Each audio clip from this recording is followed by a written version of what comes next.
Assalamualaikum warahmatullahi wabarakatuh. Halo, nama saya Muhammad Fuad Fahrudin.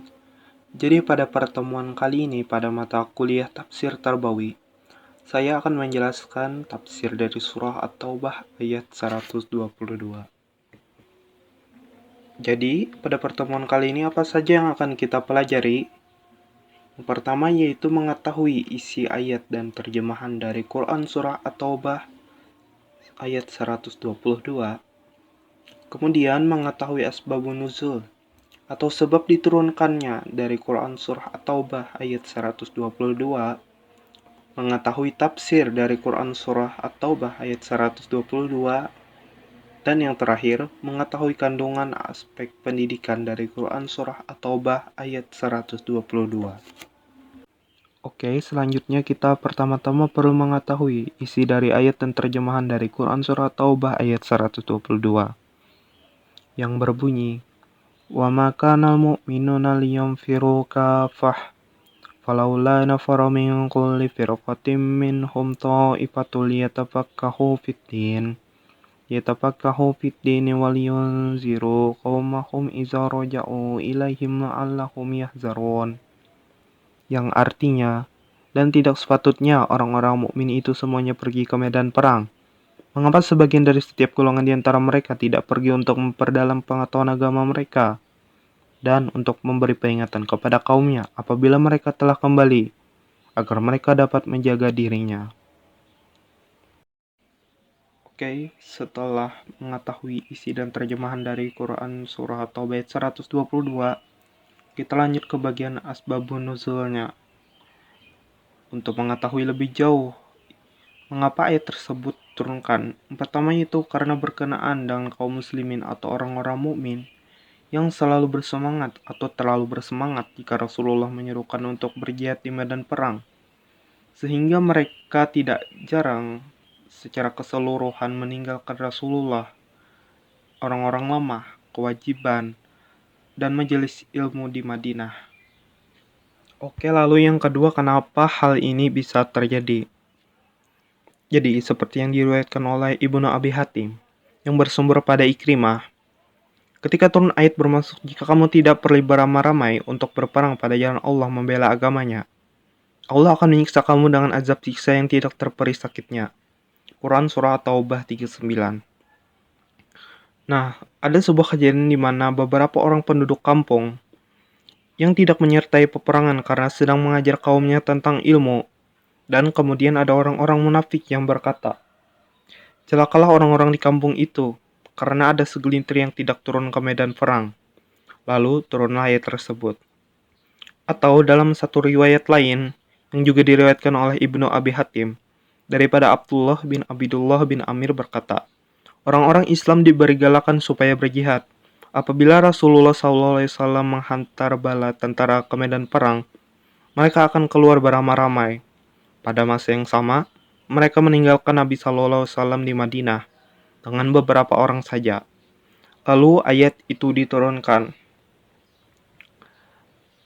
Jadi inti dari penyebab hal ini bisa dikatakan anjuran yang demikian gencar, pahala yang demikian besar bagi yang berjihad, serta kecaman yang sebelumnya ditunjukkan kepada yang enggan, menjadikan kaum beriman berduyun-duyun dengan penuh semangat menuju ke medan juang.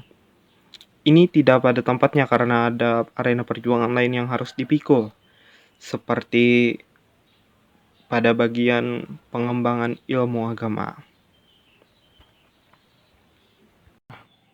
Karena banyaknya kasus kesalahpahaman atas kecaman bagi yang enggan ikut berperang dan jaminan pahala yang begitu besar bagi yang berjihad, lalu turunlah ayat tersebut untuk membagi tugas kepada kaum muslimin, untuk sebagian agar untuk tinggal di Madinah, untuk menuntut ilmu dan menyebarkannya kepada yang berperang, dan sebagian lagi tetap ikut berperang.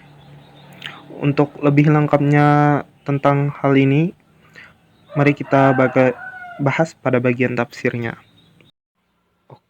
Kemudian kita masuk pada bagian tafsirnya. Yang pertama, pada poin yang pertama, untuk meluruskan dari kesalahpahaman orang lain, maksud dari ayat ini adalah tidaklah patut bagi orang-orang mukmin dan juga tidak dituntut supaya mereka seluruhnya berangkat menyertai setiap utusan perang yang keluar menuju medan perjuangan, karena perang itu sebenarnya fardu kifayah yang apabila telah dilaksanakan oleh sebagian, maka gugurlah kewajiban yang lain, bukan fardu ain, yang wajib dilakukan setiap orang. Perang barulah menjadi wajib apabila Rasul sendiri keluar dan mengarahkan kaum mukmin menuju medan perang. Jadi poin pertama tadi tidak dituntut untuk seluruh kaum muslimin untuk mengikuti peperangan. Jika sudah ada sebagian yang diperintahkan, maka gugurlah kewajiban yang lain, atau fardu kifayah. Lalu, saya tadi ada menyampaikan bahwa ayat tersebut memerintahkan pada orang-orang mukmin pada zaman waktu itu untuk dibagi menjadi dua, yaitu ada yang berperang dan ada yang mempelajari ilmu atau mendalami ilmu bersama Rasulullah SAW. Tujuannya agar apa? Yaitu agar orang-orang mukmin seluruhnya dapat mendalami agama mereka. Nah, ini kan ada yang pergi perang, maka otomatis mereka tidak dapat mendalami ilmu.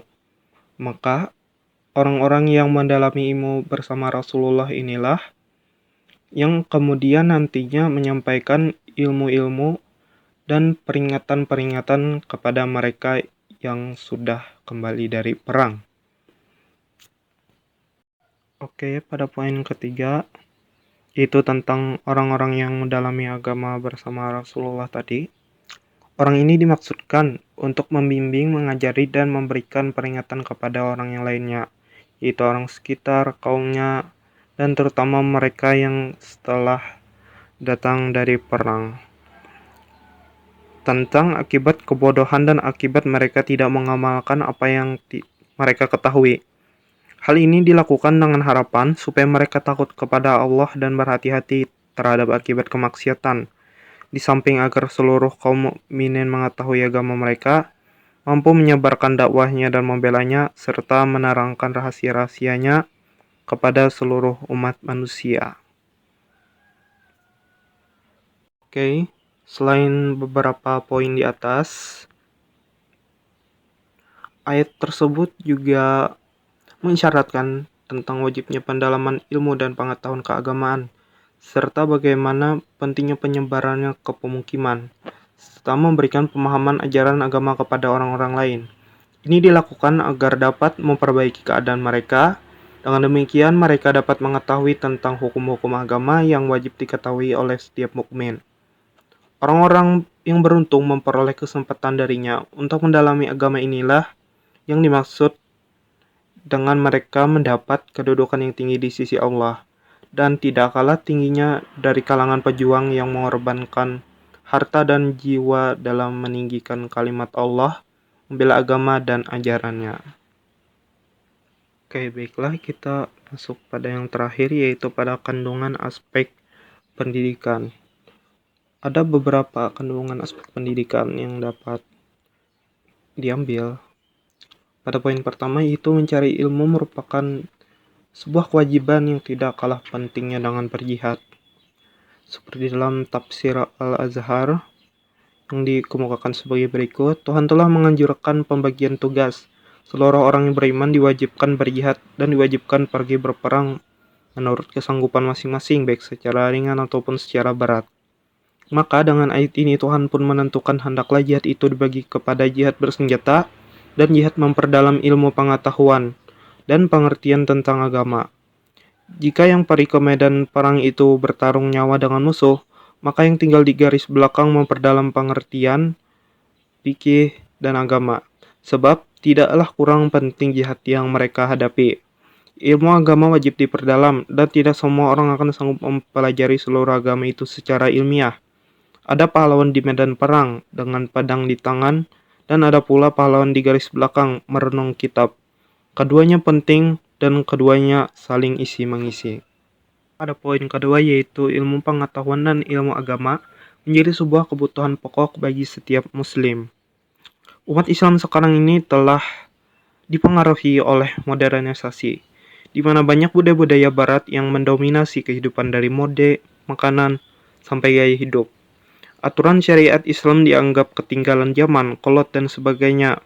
Kenapa bisa terjadi? Tidak lain karena banyak umat Islam sekarang tidak mengenal syariatnya sendiri. Oleh karena itu, ilmu agama sangat penting untuk kita umat muslim. Dan juga ilmu-ilmu umum lainnya agar kita tidak dibodohi oleh orang-orang barat. Dan poin yang terakhir yaitu menjadi tanggung jawab orang yang berilmu untuk mengamalkan ilmu yang dimilikinya dan menyampaikannya kepada orang lain. Hal ini dilakukan agar Islam tidak lagi terasa asing di mata pemeluknya. Dengan ilmu akan kita raih derajat kemuliaan yang tertinggi. Dan dengan menyampaikannya, kita akan membantu orang lain untuk menjadi muslim yang mengenal agamanya. Oke, dari pembahasan-pembahasan tersebut, ada pengertian yang dapat kita ambil untuk diri kita, yaitu bahwa dalam bidang ilmu pengetahuan, setiap orang mukmin mempunyai 3 macam kewajiban, yaitu menuntut ilmu, mengamalkannya, dan mengajarkannya kepada orang lain. Dan ilmu dapat diraih dengan memiliki azam yang kuat untuk memperdalam ilmu agama, meluruskan niat hanya untuk meraih ridha Allah Subhanahu wa taala, rajin menghadiri majelis-majelis ilmu, istiqomah dalam mencari ilmu agama, memaksimalkan sarana mencari ilmu sebagai wujud syukur yaitu pendengaran, penglihatan, dan hati, serta mengamalkan apa yang sudah diilmui. Apabila kelima langkah tersebut dilaksanakan, insya Allah ilmu agama akan dapat diraih. Oke, sekian dari saya. Terima kasih. Wassalamualaikum warahmatullahi wabarakatuh.